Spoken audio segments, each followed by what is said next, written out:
prazer, né, estar aqui nesta reunião para trazer uma palavra aos irmãos. Vamos abrir nossas Bíblias em Efésios 5. Nós não vamos de imediatamente ler o texto, mas é bom que nós já deixemos aberta a nossa Bíblia em Efésios capítulo 5. Hoje nós vamos tratar do tema igreja.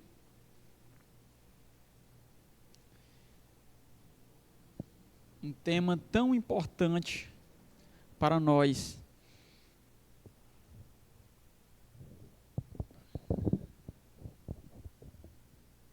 Bom, vocês conseguem me ouvir bem, né?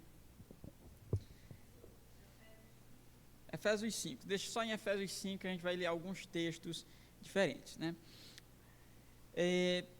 Quando a gente fala a respeito de igreja, a gente tem que se perguntar o que as pessoas entendem por igreja. O que as pessoas falariam se você pedisse para elas definirem igreja? Defina o que é igreja. E eu não tenho dúvidas daquilo que vocês iriam ouvir. Vocês iriam ouvir algumas opiniões diferentes, dependendo de quem vocês perguntariam, né? Para quem vocês perguntariam. Por exemplo, algumas pessoas iriam responder que igreja é uma religião. Elas iriam identificar a igreja com os crentes, ou até com o cristianismo em geral.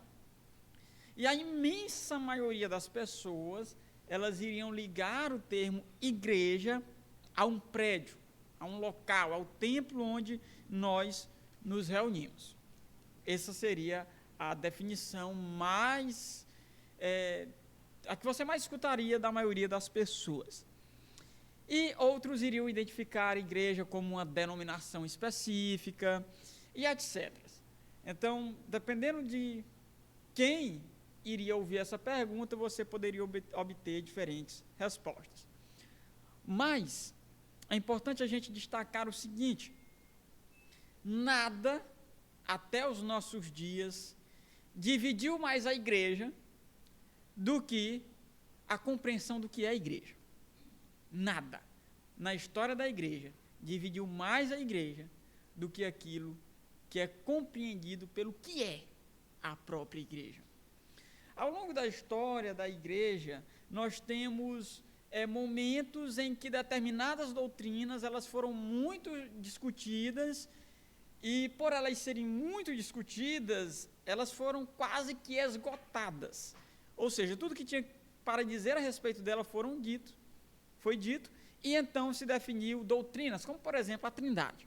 A Trindade ela foi a doutrina bem atacada, mais atacada no início da igreja, e tanto se falava de Trindade, da pessoa de Jesus, da pessoa do Espírito Santo, da pessoa de Deus Pai, que os teólogos que Deus levantou, eles se debruçaram tanto nesse aspecto que hoje nós temos uma doutrina da Trindade muito bem definida e aceita por toda a cristandade verdadeira de Deus. É claro que tem seitas e heresias que vão acabar discordando da Trindade, entretanto, no contexto geral, a igreja ela adota a doutrina da Trindade.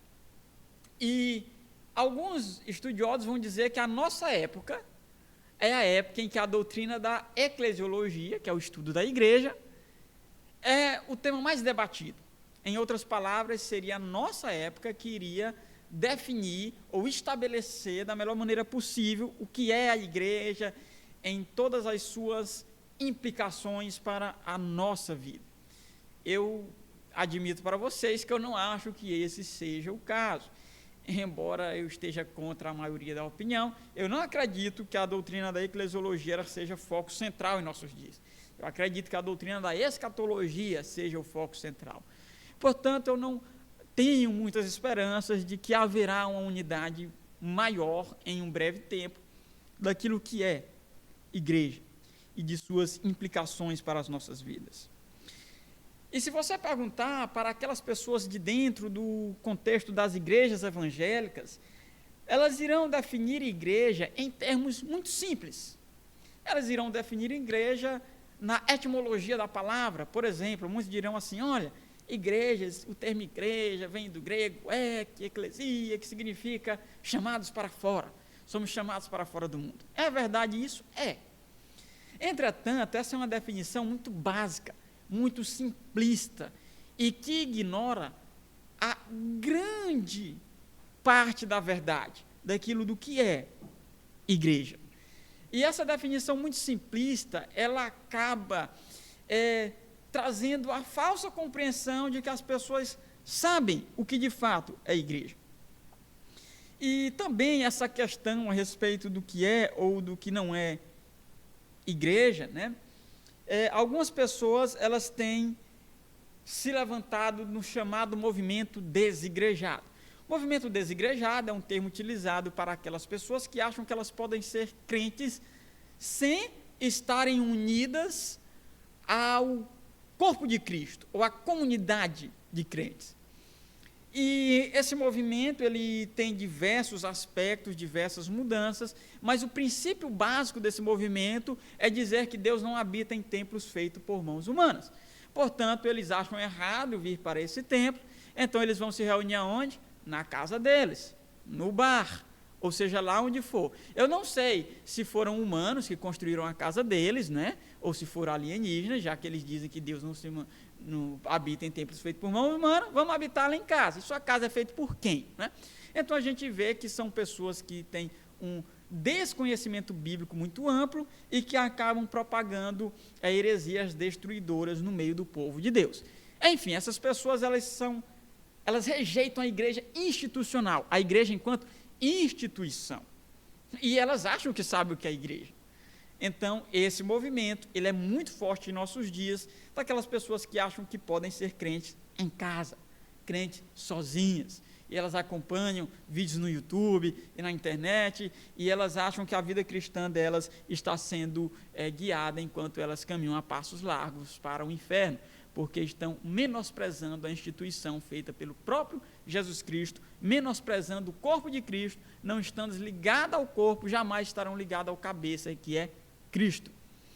Uma expressão ao longo da história, dita por São Cipriano, ela foi desenvolvida de uma forma errada pela Igreja Católica, quando ele diz que a igreja é a mãe de todos os crentes. E é claro que Cipriano, ele tinha uma ideia denominacional, mas era uma ideia mais ampla que ele tinha, não era uma mera ideia denominacional. Daí vem a doutrina católica de que a Igreja Católica só pode haver salvação estando na Igreja Católica. Isso claramente é um erro, né? E nem acredito que tenha sido a intenção máxima de São Cipriano, quando ele faz essa afirmação ali nos primórdios da igreja, mas sim a ideia de que aquele que não está na igreja não pode estar no cabeça, que é Cristo. E dita todas essas coisas, a pergunta a se fazer é, mas o que a Escritura diz que é a igreja? Que é a igreja? E quando a gente fala de igreja, não pense você que é uma coisa simples, é uma coisa que envolve diversos aspectos, diversas características. Você já deve ter ouvido falar na igreja militante, que é a igreja que está aqui na terra militando dia após dia por Cristo. Você já deve ter ouvido falar na igreja triunfante, que é aquela igreja que já está no céu, já triunfou, composta pelos crentes que já morreram. Você deve ter ouvido falar na apostolicidade da igreja, entre tantas outras coisas, né? A quem pertence a igreja, existe até discussão de quem pode fazer parte da igreja. Existe grande discussão, domingo eu trarei um sermão falando um pouco no que diz respeito às crianças, que fazem parte da igreja. E boa parte da cristandade de hoje diz que não, que crianças não têm direito de fazer parte da igreja de Cristo. Por isso não batizam seus filhos, nem elas são membros do corpo de Cristo. Enfim, quando se trata de igreja, vocês já podem ver que diversas coisas são ditas, diversos erros nós podemos cair, né? A Bíblia, ela ensina não somente coisas que eu devo praticar na minha espiritualidade para com Deus. A vida cristã, ela envolve o quê? O individualismo. A Escritura nos ensina coisas que você, individualmente, deve praticar para com Deus. E as pessoas acham que a vida cristã é isso. Ela acabou aí. O que importa é a minha vida individual para com Deus. Portanto, eu posso ser crente da maneira que eu quiser. Só que a Escritura, ela vai além disso. A Escritura ensina não somente como você deve viver sua vida para com Deus, mas como você deve viver sua vida em comunidade para com Deus. Então, existe a adoração individual e a adoração pública. A vida cristã individual e a vida de adoração cristã na comunidade. E as pessoas, por não compreenderem isso, ignoram uma grande parte da revelação de Deus, puxando para um individualismo que nós não vemos nas Escrituras Sagradas. A igreja, portanto, ela é chamada de o corpo de Cristo. Cristo é o cabeça da igreja e a cabeça, e a igreja é o corpo de Cristo. É a comunidade espiritual. E não se pode dizer que ninguém individualmente é o corpo de Cristo. A igreja também, ela é chamada de habitação do Espírito Santo na terra. E não pode se dizer que nenhuma só pessoa, essa afirmação compreende a uma só pessoa. Essa tal pessoa seria a habitação plena do Espírito Santo na terra. Da mesma forma, meus irmãos, que um tijolo sozinho não é uma casa. Uma pessoa sozinha não é a igreja. Isso precisa ser afirmado. A igreja de Cristo, a vida cristã, ela envolve uma vida em uma comunidade. Isso é revelado nas Escrituras. E há 5 sentidos importantíssimos em que o termo igreja é utilizado na Bíblia. Dizer que igreja é chamados para fora, bom, isso é muito simplista, como eu já expliquei. Existem 5 sentidos, dos quais diversas e diferentes correntes do cristianismo vão negar algum deles, vão omitir algum deles, vão trocar outros de posição, e por conta disso nós temos todas as outras, ou muitas das outras doutrinas erradas. Então, as outras doutrinas erradas, elas partem de uma falsa compreensão do que é igreja de acordo com a Escritura. Como igreja é definida nas Escrituras. E a primeira forma como a Escritura define o que é igreja é nos termos de uma igreja invisível. Observe agora Efésios 5, versos 25 e 27, que eu pedi para vocês abrirem, em Efésios 5, versículo 25 ao 27. Diz assim Efésios 5, 25.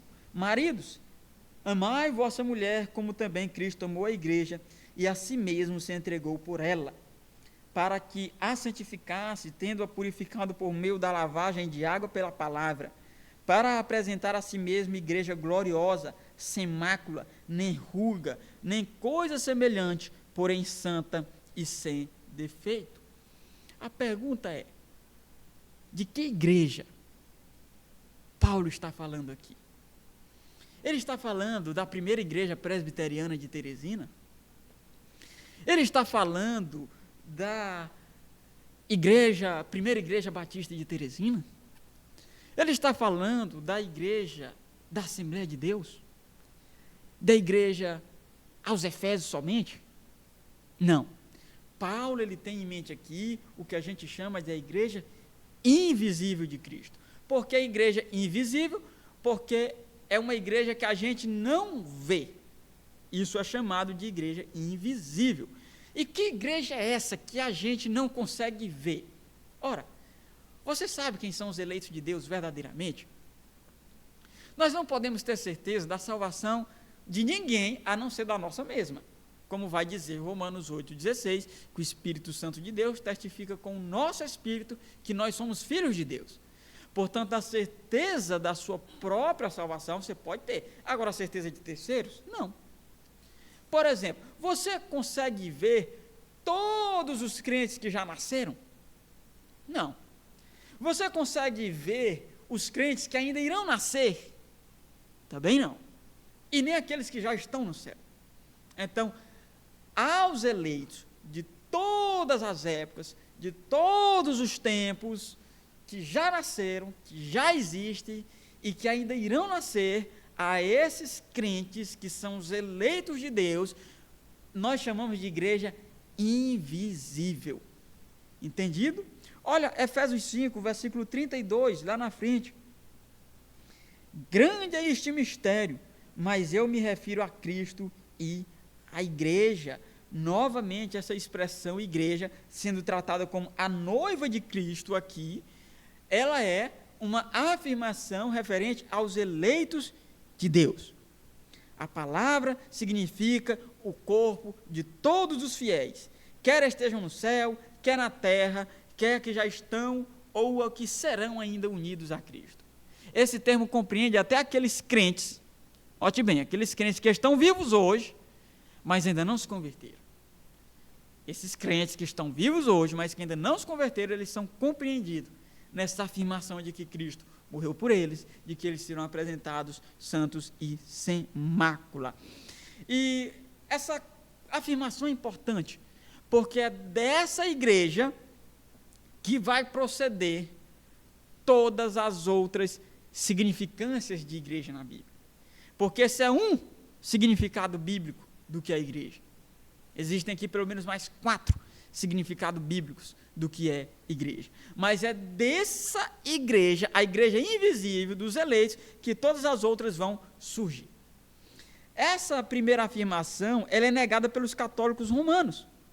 Na prática, os católicos romanos, eles vão colocar a igreja visível, que é a que nós vamos falar já já, no lugar da igreja invisível. Então, vamos falar da igreja visível para depois falar como eles substituem um pela outra, e dessa substituição vem muitas doutrinas erradas de dentro do catolicismo. Nós temos agora a igreja visível. A igreja visível, ela é aquela igreja que indica o grupo todo, em todas as partes do mundo, daqueles que professam visivelmente a fé em Cristo. Então, isso é a igreja visível. Enquanto a igreja invisível nas Escrituras é aquela que você não vê, a igreja visível é aquela que você, obviamente, vê com os seus olhos.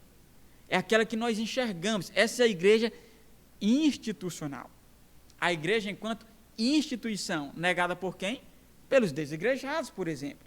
Lá em 1 Coríntios 12, 28, nem precisa você abrir, só se você quiser, né? Mas 1 Coríntios 12, 28, diz assim: a uns estabeleceu Deus na igreja, primeiramente apóstolos, em segundo lugar profetas, em terceiro lugar mestres, depois operadores de milagres, depois dons de curar, socorros, governos, variedades de línguas. Então o apóstolo Paulo falando dos dons que Deus concedeu à igreja. Que igreja é essa que Paulo está falando? É a igreja que está no céu? É a igreja que ainda iria nascer? Não, é a igreja institucional. A igreja visível, aquela que a gente consegue ver com seus olhos. Então, o que é a igreja visível? É a igreja das pessoas que você vê professando a fé. Essa comunidade de pessoas que professam a fé é chamada na Escritura de igreja. Então, nós temos a Escritura chamando os eleitos de igreja, e nós temos a Escritura chamando aqueles que nós vemos professando a fé com igreja. A entrada na igreja invisível é por meio da eleição. Somente os eleitos fazem parte da igreja invisível. Mas qual é a entrada para a igreja visível? É o batismo. O batismo é a entrada na igreja visível. Todos aqueles que são batizados, e no caso dos adultos, né, que professaram a sua fé na hora do batismo, eles estão o quê? Adentrando a comunidade visível. Ninguém, absolutamente ninguém, pertence à igreja visível, a menos que tenha sido batizado. A essas pessoas cabe o privilégio da igreja visível. Então, ela é vista pelos homens, ela é administrada por meio de ordenanças, de sacramentos, como a ceia do Senhor, e esses sacramentos são instituídos pelo próprio Cristo. As parábolas de Jesus, meus irmãos, quando ele diz o reino de Deus é semelhante a um campo que tem um trigo e tem um joio, isso tudo se refere a quê? À igreja visível. Trigo e joio misturado, enfim, né? Então, o que é que o catolicismo faz? Ele pega essa igreja visível e coloca essa igreja visível no lugar da invisível. E quando ele faz isso, o que é que acontece? Ele vem e diz, só pode ser salvo quem está ligado à igreja pelo batismo. E a partir do momento que você é batizado, você está o quê? Salvo. Regeneração batismal, o nome dessa doutrina. Por quê? Porque há uma troca. o catolicismo, o papismo, ele dá uma forte ênfase à ideia da igreja visível. Por isso que temos católicos praticantes, católicos não praticantes, enfim, o que importa é você, de alguma maneira, estar ligado na igreja visível. E a gente vê que isso pode ser ilusório, de acordo com a Escritura. Você pode estar na igreja visível e ainda assim passar a eternidade no inferno, caso você esteja nela e não em Cristo. Então, ao fazer essa troca, vem a ideia do papado, vem a ideia de regeneração batismal, e há uma negação da igreja invisível por parte do papismo. E isso é muito óbvio. Por quê? Porque eles querem dizer que a única igreja verdadeira é a deles. Entendeu? Então, daí vem a ideia da exclusividade. Só a denominação católica é a igreja verdadeira. Não existe esse negócio de igreja invisível. Então, a terceira definição de igreja, de acordo com as Escrituras, só é importante falar que, enquanto o papismo ele vai fazer uma negação da igreja invisível e colocar a igreja visível no lugar daquela invisível, o independente, que são aqueles que defendem governo congregacional, cada um por si, cada igreja define suas doutrinas e pronto, né? Eles vão negar isso aqui, a ideia de uma igreja visível. Por mais que eles digam piamente que eles não negam isso, eles negam na prática a ideia de uma igreja visível. Tanto é que eles não acreditam, por exemplo, que uma pessoa que não tenha fé esteja na igreja. E nós acreditamos que ela esteja na igreja externa, visível, embora não esteja na igreja invisível. Isso é amplamente negado pelos independentes. Por isso que quando eles vão batizar, eles querem evidências muito claras de que a pessoa é um eleito, mas isso é impossível. É impossível a gente saber quem é e quem não é eleito. Isso, ao longo da história, teve vários nomes diferentes, né? Mas tem mudado um pouco, mas ainda assim, há uma negação do que é a igreja visível por aqueles que admitem governos independentes. E, em terceiro lugar, igreja local. É o terceiro modo que a Bíblia se retrata a igreja. Romanos 16, verso 3 e 5, Paulo diz assim: saudai Priscila e Áquila, meus cooperadores em Cristo Jesus, os quais pela minha vida arriscaram sua própria cabeça. E isto lhes agradeço. Não somente eu, mas também todas as igrejas, olha só, no plural, dos gentios. Saudai igualmente a igreja, agora no singular. Qual igreja? A que se reúne na casa deles. Saudai, meu querido, enfim, até aí tá bom. Então, Paulo, ele está se referindo à igreja local. O que é a igreja local? A igreja local é um determinado grupo de pessoas que professam a fé e se reúnem em uma determinada localidade. Por exemplo, a primeira igreja presbiteriana de Teresina é uma igreja local. A igreja presbiteriana do Jockey é uma igreja local. A igreja da Pissarreira presbiteriana é uma igreja local. Então, igrejas locais são o quê? Igrejas que se reúnem em determinadas localidades. Elas são unidas pela geografia, pela língua, enfim, pelas circunstâncias, né? Não tem como todos aqueles que professam a fé em Cristo se reunirem em um só lugar. Não tem como. Já pensou, né? Não faz nem sentido um negócio desse. Então, existem igrejas no plural, que a Escritura retrata, a essas nós chamamos de igreja locais.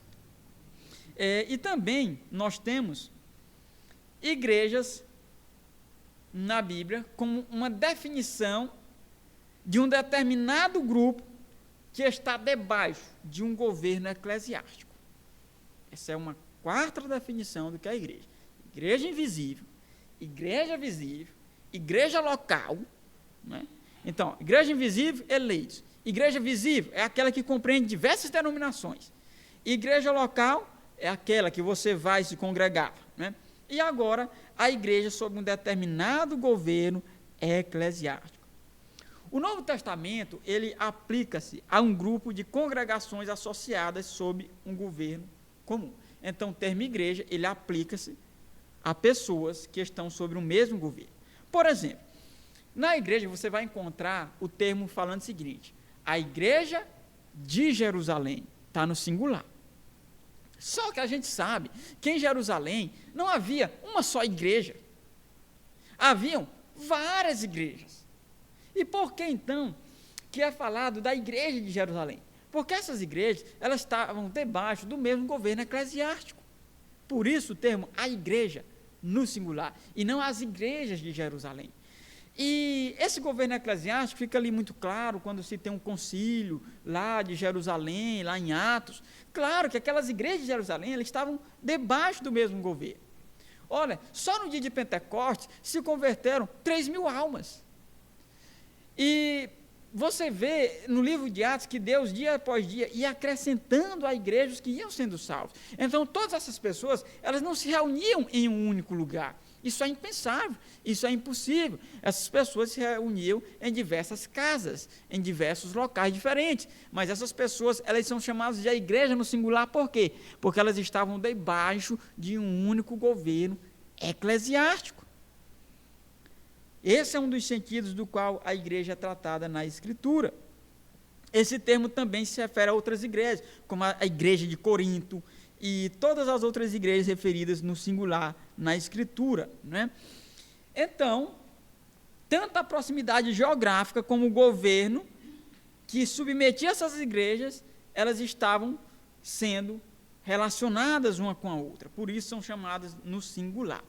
Esse ponto também é negado, amplamente, fortemente negado pelos independentes, ou aqueles que acreditam em um governo congregacional. Por exemplo, vou citar um exemplo de independente, né? Os batistas, eles não compreendem isso. Eles dizem o seguinte: olha, não existe esse negócio de uma igreja local interferir em outra igreja local. As igrejas, elas não estão unidas sobre um mesmo governo eclesiástico, é cada qual por si. É assim que funciona o governo congregacional e o governo independente. Uma igreja, ela não tem autoridade, uma igreja local não tem autoridade sobre outra igreja local. Isso é o quê? Um grave erro. Isso abre brecha para quê? Para muitas coisas ruins que acontecem, né? Por quê? Porque simplesmente entra um ministro na igreja, começa a ensinar heresia, e outra igreja local não pode ir lá destituir o falso profeta, destituir e acabar com a heresia, não. O rebanho de Deus, ele é atacado facilmente de acordo com esse tipo de governo, viu? Então, a igreja na Escritura, ela é sim compreendida como um grupo de igrejas locais subordinadas ao mesmo governo eclesiástico.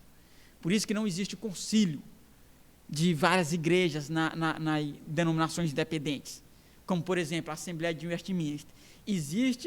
Existe, mas eles não têm autoridade, entendeu? As igrejas só adotam se elas quiserem. Eles não têm autoridade imposta lá. E também, nós temos igrejas como sendo representadas por seus líderes. Isso nós podemos ver lá em Mateus 18, né? Mateus 18, esse texto você até conhece. Quando diz que o irmão pecar contra ti, vai lá tu, e ele só, e vocês conversam, se ele não te ouvir, leva 2 testemunhas contigo, e se essas testemunhas não te ouvirem, você vai levar o caso a quem? A igreja. Isso é que está escrito lá. Mas que igreja é essa que Jesus se referia? Será que Jesus estava falando para você dizer, olha, você vai ter que dizer para a igreja, ou seja, vai ter que dizer para todo enquanto é que é crente no mundo, você vai ter que rodar o mundo, dizendo para todo mundo. É interessante também você morrer e ir para o céu para dizer para os que estão lá e depois você volta. É essa a ideia de igreja? Não, óbvio que não é essa a ideia. Será que Jesus estava dizendo para ele dizer para todos os crentes do mundo? Será que era para todos os membros da igreja local? Não, claramente era para quem? Para a liderança da igreja. Essa frase, ela só poderia ser compreendida sim pelas pessoas que conviviam com Jesus. No Antigo Testamento não existia governo congregacional. O governo era representativo pelos anciãos, pelos líderes. Então, o caso, ele deveria ser levado para quem? Para a liderança da igreja, que no Novo Testamento são os presbíteros, e a partir daí o caso seria o quê? Resolvido. Então, o termo igreja aqui, ele não se aplica a todos os membros de uma igreja local, mas os líderes de uma igreja. Então, nós vemos que no quinto sentido, o termo igreja, na Escritura, ele se refere aos líderes de uma igreja local, né? Ou até mesmo de uma igreja denominacional, uma igreja maior, unida sob um governo eclesiástico. Então, esse ponto ele também vai ser negado pelos que defendem um governo congregacional, governo independente. O que é que eles vão argumentar? Eles vão argumentar de forma muito simples. Olha, quem decide não é a liderança da igreja é o povo, é o povo. Então, tudo lá é decidido no voto democrático dos membros da igreja local. É assim que funciona um governo independente ou um governo congregacional. E a gente vê que isso é um equívoco na Escritura, né? O caso ele deveria ser levado não para todo mundo, mas para a igreja nas pessoas dos seus líderes. Só assim essa frase seria compreendida, tanto pelas pessoas da época de Jesus, como pelo que o próprio escritor escreve ao seu público original, né, em Mateus. Então, para concluir, é importante a gente dizer que o primeiro sentido, o sentido de uma igreja invisível, que a gente não vê, ele é o sentido primário, ele é o sentido básico. Só que se existe uma igreja invisível, que ninguém vê, tem que se acrescentar a essa igreja o quê? Uma igreja visível. Então, para a administração dessa igreja invisível, Deus estabelece o quê? O governo. Então, ele institui apóstolos, profetas, presbíteros, ele institui ordenanças, batismos, ceia do Senhor, ele institui oficiais. E então, com todas essas instituições visíveis, nós chegamos ao segundo sentido. Uma igreja visível. Uma igreja invisível, que Deus institui ordenanças visíveis, se torna o que agora? Uma igreja visível. E aí, acrescentando-se a esse segundo sentido, que nós chegamos, vem a noção de localidade. Ora, essas ordenanças elas vão ser administradas em determinados locais. E esses locais, eles vão dar início a quê? A igreja local. E aí, acrescentando-se a esse terceiro sentido das igrejas locais, nós temos o quê? A noção de cooperação e de unidade de uma com a outra, sob a mesma doutrina, sob a mesma forma de governo eclesiásticos. Nós chegamos ao quarto sentido. As igrejas locais submetidas a um governo eclesiástico comum. E, por fim, acrescentando-se a esse quarto sentido, nós chegamos ao último sentido que nós tratamos, o princípio de representação. Chega-se ao último. Cada igreja local tem seus próprios líderes, que juntos com outros líderes administram as ordenanças e tudo aquilo que corresponde à igreja. Então, você vê que é uma coisa lógica. A igreja invisível traz à luz a igreja visível, que traz a ideia de igreja local, que traz a ideia de unidade sobre o mesmo governo eclesiástico, que vai trazer a ideia de liderança das localidades. Sem entender isso, meus irmãos, sem entender o que significa igreja, é impossível entender como ela funciona. Então, vocês veem que a gente não consegue nem passar do que é igreja. E se a gente não consegue nem ser coeso no que é a igreja, como a gente vai se entender no restante das doutrinas? Por isso que esse tema ele é tão importante. Igreja, a doutrina da igreja é o que tem mais causado divisão na história.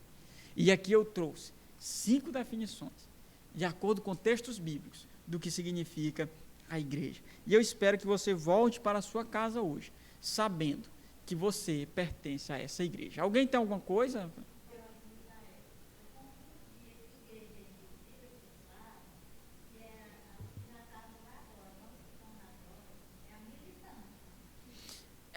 E também fazem parte da igreja, porque militante, na verdade, tem uma glória triunfante. Militante não é uma definição do que é, mas é uma característica. É apenas uma característica mais funcional do que qualquer coisa do que é a natureza da igreja, o que seria, né?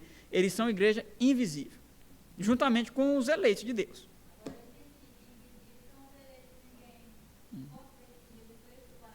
Não conhece.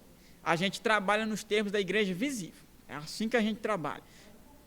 Inclusive, Deus diz, não vão tentar separar o joio do trigo. Um tempo próprio, deixa com...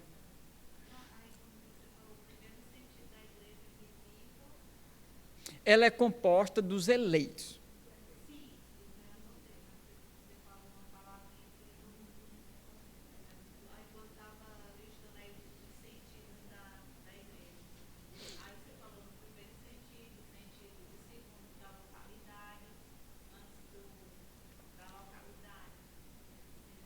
a igreja visível. A visível é a que a gente vê, né? O primeiro sentido da Escritura é a igreja invisível. É aquela que você não vê, são os eleitos. É o sentido primário. Do qual vêm os outros.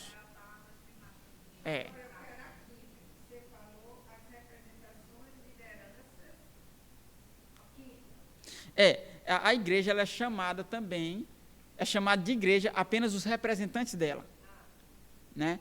Que são, por exemplo, a liderança, do qual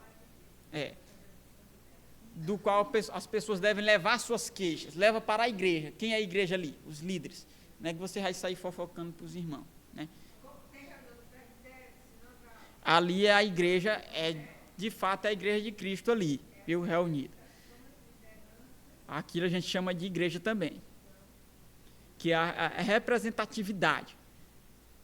Por isso que o nosso governo ele é um governo representativo. Você elege seus representantes. Alguma dúvida ainda sobre o que é a igreja? Então, se não temos dúvidas, vamos levantar, já encerra já. Ficar de pé, fazer uma oração. Encerrando, né?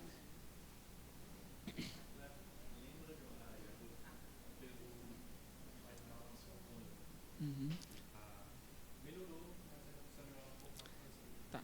Meus irmãos, vamos lembrar, né, do pai do nosso irmão Balan.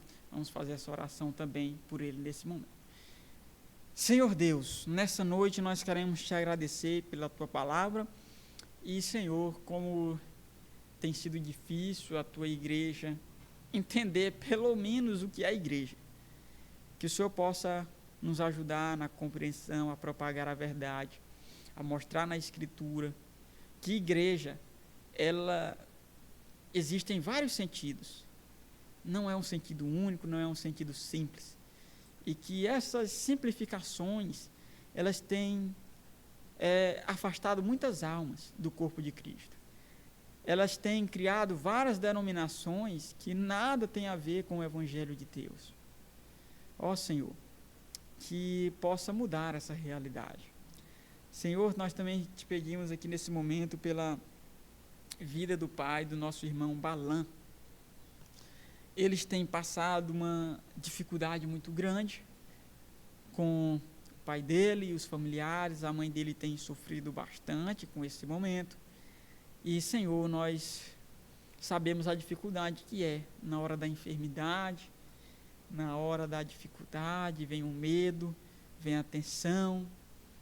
Mas, Senhor, que o Senhor conforte o coração de cada um deles, dê força para eles continuarem nessa luta e que o Senhor fortaleça especialmente o pai do nosso irmão Balan.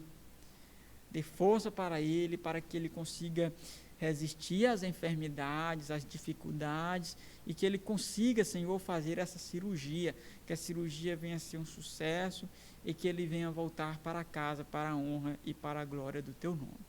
Assim nós oramos, em nome de Jesus Cristo. Amém.